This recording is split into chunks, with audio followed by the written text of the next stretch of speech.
สวัสดีครับวันนี้มารวยผ้าตามด่วนสำหรับในวทางของหนากระผ้าฝันดีแล้วพี่น้องนะครับนาผ้ามันใจะแล้วเป็นตัวใดก็ลองไปติดตามงวดนี้ความฝันของนาผ้าจะเป็นตัวใดลองไปติดตามกันครับ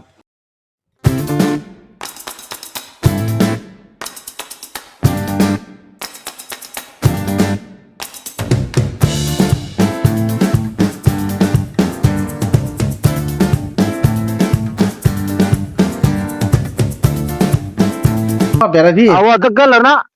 ว่าตะเกินแล้วเนาะว่าฝันไหมเอาบอกมาเนี่ยตั้งกล้องไปนี่เดี๋ยวบอยอีกไว้อยู่ฟังแล้วเอ้ยเงินใครดีถ้าตั้งไว้ปั่นเอาฟังเอาว่าตะเกินเอาบอกวันจะต้องไปพ่อแบบปั่นไว้หลุดอีหลีเนาะพี่พ่อเป็นอะไรที่นี่ก็ดิพี่ว่านั่นก็ฟังเอาว่าตะเกินรถไฟวนบ่มีฟังเอาว่าเอามันไกลเนาะขันใจให้ดีเนาะไกลทั้งไกลทั้งไกลพันว่างไหนเพื่อนเอามาโอ้ยมันคือเอามาเกิดฝันว่าไปเห็นงานเลยก็ย่อเห็นงานประมาณหอดบ่ายโมงถึงเที่ยงนี่แหละว่าน้ำแตกว่ามีมังงันน้ำเขาบ่ไหลเห็นไหมน้ำบ่ไหลแบบนี้ก็เลยไปเบิ่งอีกข้างคลองน้ำเล็กกว้างเยอะก็ประมาณ2 เมตรกว่า3 เมตรนี่นะเลยลงไปต้อมไหนก็บ่ได้ต้อมไหนก็บ่ได้มันหัวไปเรื่อยๆไปต้อมนึงก็หัวไหมคือไฟไหม้นี่ไหมต่อท่อน้ำมันปีแม่ปีแล้วไปมามันก็โอ้ยท่อตอนมันหัวทีแรกมันก็หัวทั้งขอตอนบ่ขอตอนเขาปาดไปแล้วเย็ดเรียบร้อยต้อมเลยมึงนี้ก็ไปมึงนี้ก็หัวอีกเรื่อยๆฮอด5 โมงกว่านี่ก็จนว่าเขาเจ้าศูนย์เนาะเฒ่าแก่เลยว่าห่วยมึงได้เสียบ่จนว่าศูนย์นะเฒ่าแก่นะห่วยมึงบ่มาเนี่ยกูไปก่อนเด้อเนาะมึงบ่ได้มันก็ไปได้นอนนี่เลยว่าจังซี่ดอกเฒ่าแก่ก็เลยขี่รถหนีโดนเติบศูนย์มาแข้งแม่งว่ะขี่ก็ศูนย์ละบาดนี่แน่6 โมงกว่า5 โมงกว่า6 โมงนี่แหละบ่ท่าห่วยฝันว่าจะไปตะเคียงใหม่เห็นไหมขี่ก็อย่าขี่รถมาเนาะขี่รถนี้จากของมันหมอรวยก็อย่าขี่รถนี้จากของถือกระติกน้ำได้คือใครคือล้อรถนี่ทั้งแลนทั้งอันมีไปนำเรื่อยๆคือทั้งโน่นเนี่ยไหลโอ้ยบางเทีก็ทั้งมวนทั้งศูนย์เป็นทนายไปทั้งแลนทั้งศูนย์โอ้กูยอมเรารถจักรล้อไม่วางซื่อล่ะเรารถจักรล้อเอากระติกน้ำแม่ก็จักนั่นติ๊กน้ำน้อยๆเฮาอั่นบ่เขาเหม็บขี้นแม่เหม็บขึ้นไม่ได้เหม็บขี้แล้วมันแล่นไปฮะอ๋อมันคล้ายๆนั่นคือล้อนี่มันนั่งบ่แม่นล้อเป็นแบบเต็งกันไปเหม็บเต็งไปมันก็บ่แปลนแหมเป็นอีกลือไปตุรูดไปเรื่อยๆเห็นไหมประมาณนี้โลกกลัวเนี่ยก็หยุดอีกก็แล่นอีกก็เอาอีกละศูนย์บักแฮงจนเราฮอดกรุงเทพกักเก่งก็อยากกำปังแล้วเชียงใหม่อ๋อเชียงรายเป็นงั้นเชียงใหม่ลำปางเสียเถอะทำไมเราจากเชียงใหม่พุ่นแล้วเนาะเพราะนั้นพระปาแตกที่ไม่เอ็ดไม่เลยนะพระปาแตกอ๋อเปลี่ยนงานทอดปลาแตกแม่ไปเห็นงานพวกงานไม่เจอนี่ไหมแล้วไปสอบท่อเห็นงานแล้วกันไปสอบท่อแต่แกมันมาแมนโอ้ยก็เขาก็บอกว่าเป็นงานไม่เจอก่อนแมนมาเป็นงานไม่เจอพักเที่ยง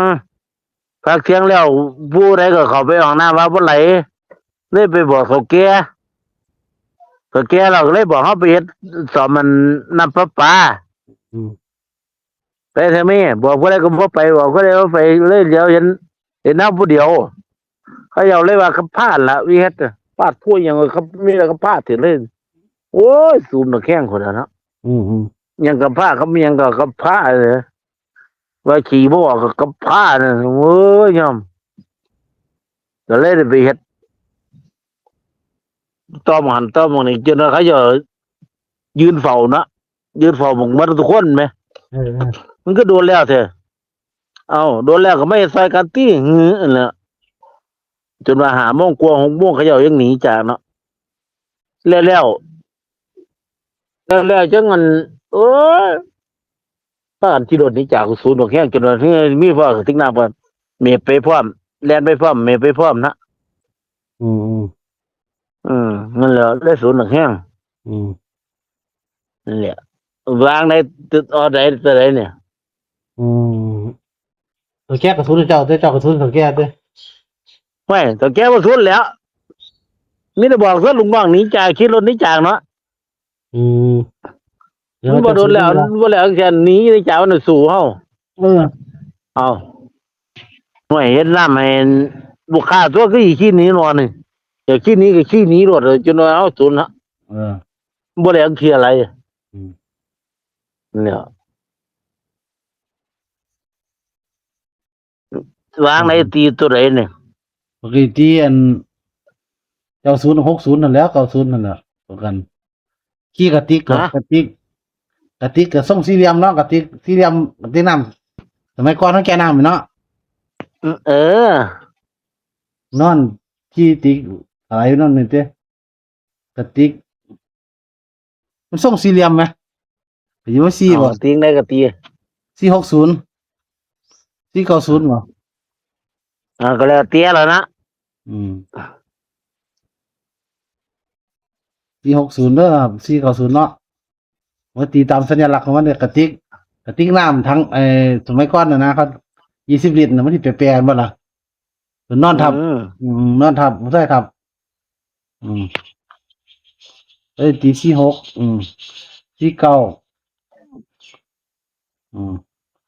ตีหลายๆล่ะตีหลายๆล่ะอย่าตีหลายล่ะเพราะว่ามันแล้วเตี้ย เอาตี4คู่นี่ล่ะสิสิเน้น60 46นี่ล่ะเอา2คู่นี่พอศูนย์กันเอาเพราะว่ามันผู้ชายศูนย์ไง อืม เอาสิวะ เอาก็แล้วเตี้ยมาเลยตีแล้วนะ อาเตียเด้อพี่ บ่ น้อง ตีคือกันกับบ่ตีคือกันกับได้ตุยกันแล้วไปแล้วเนาะก็เลยถามกันนี่ล่ะ ยายตุ้ยตีตัวใด บ่ต่อเฮานี่ล่ะ เด้อพ่อสอ 39 แม่น มันเป็นคือพ่อสอ19มันว่า เอามันว่าเฮาศูนย์จังซี่ตลอดมันเคยออกจังซี่ตลอดนะนักเสียแม่ โอ้ว่าถึงมั่งกว่า19เด้ เพิ่นเลยบอกกันบ่ต้องเอาหลายดอกเอาอัน50ที่4950แค่นั้นล่ะกับพศเกิดพศเกิด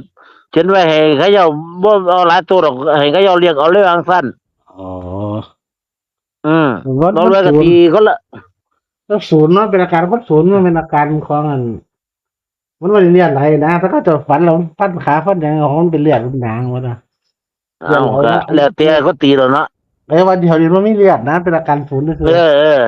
ปกติเจ้าที่มันออกอายุเจ้าออกอายุเจ้ามันคือเจ้าฟัดของเลือดหัวแตกก้นแทกเจ้าถึงว่าล่ะ อ่า มันจะมีเลือดได้มันจะออกอายุพ่อสอนเจ้าอย่างนี้เจ้าศูนย์ให้เขาซื้อนะศูนย์ให้เขาที่กระติกที่กระติกที่ตรงบนทางเห็นนะแบบกลับกรุงเทพอยู่นะมันบ่ได้มีเลือดว่าเป็นอย่างเนาะ เอาให้มันจะศูนย์หรอไปศูนย์เป็นหลักได้หรอไอ้ศูนย์อย่าง ก็เลยได้ว่าก็แล้วแต่หมอเลยตีแล้วนะตีบ่คือกันก็แล้วไปแล้วนะ เอาคนได้มักอายุนักพาเด้อนะครับอายุ19ก็ยัง50เกิดพศ2519เนาะ อย่าไปเขียนหลายล่ะไปบอกซื้อว่าก็แล้วไปแต่เพิ่น บอกก็ซื้อบอกฟังเท่านั้นล่ะเอาพี่น้องบางน้ำก็เอาเด้อพี่น้องเนาะเราไม่ทางของนักพาคนฟันแม่นเฮาแล้วปัดด่วนๆนะครับประมาณนี้ล่ะสุขๆนั้นครับ